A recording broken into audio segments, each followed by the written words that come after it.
जब हाथ उठा करके जो पुकार लगाई, हे द्वारका वासिन मेरी रक्षा करो, आपके अलावा मेरा कोई रक्षक नहीं है। तो मैंने क्या देखा कि साड़ी की ही नारी है कि नारी की ही साड़ी है, साड़ी बीच नारी है कि नारी बीच साड़ी है। ऐसा चीर बढ़ाया, हमारा दुशासन थक गया, मूर्छित हो गया, पर उस बेचारी द्रौपदी को निर्वस्त्र न कर सका। लाज बचाने वाले प्रभु आप ही हैं। भगवान की आंख में आंसू आ गए। द्रौपदी कहती, प्रभु ये कौन सा ऋण था जो आपने चुकाया है? भगवान ने कहा, द्रौपदी तुम्हें याद है एक बार जब मैं सभा में बैठा था और किसी कारण से मेरी उंगली कट गई, उंगली से रक्त की धार बही और बहता हुआ रक्त देख करके मेरी सारी पटरानियां इधर उधर व्याकुल होकर के भटकने लगी और चिल्ला रही है, कोई कपड़ा लाओ, कोई वस्त्र लाओ, मेरे माधव की उंगली पर बांध दो, कितना रक्त बह रहा है। भागती नहीं, पर कोई भी वस्त्र को ला करके दौड़ करके मेरी उंगली पर किसी ने नहीं बांधा। उसी सभा में द्रौपदी तू बैठी थी, चमचमाती साड़ी पहने थी, और विचार करने लगी कि जब तक कोई वस्त्र आएगा तब तक मेरे माधव के उंगली से ना जाने कितना रक्त बह जाएगा। तूने सोचा नहीं एक पल के लिए, और अब अपनी चमचमाती साड़ी का पल्लू लिया और बीच से फाड़ दिया और दौड़ करके मेरी उंगली पर बांध दिया।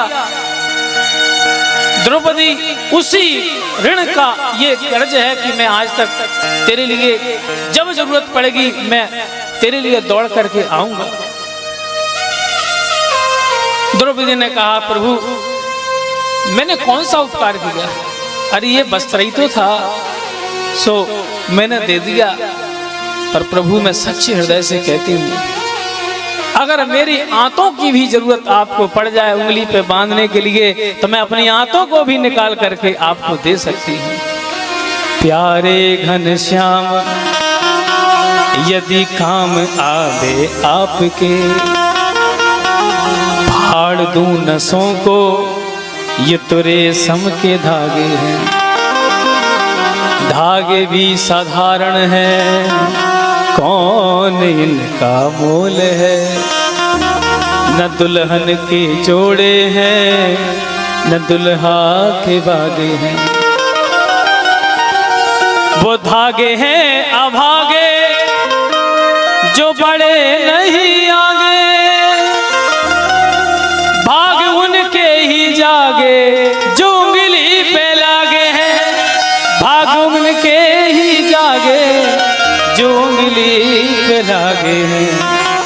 मैंने नहीं फाड़ा चीर पीर देख कर अधीर, मैंने नहीं फाड़ा चीर पीर देख कर अधीर। धागे ही स्वयं नाथ चीर छोड़ भागे, धागे ही स्वयं नाथ चीर छोड़ भागे, धागे ही स्वयं नाथ चीर छोड़ भागे।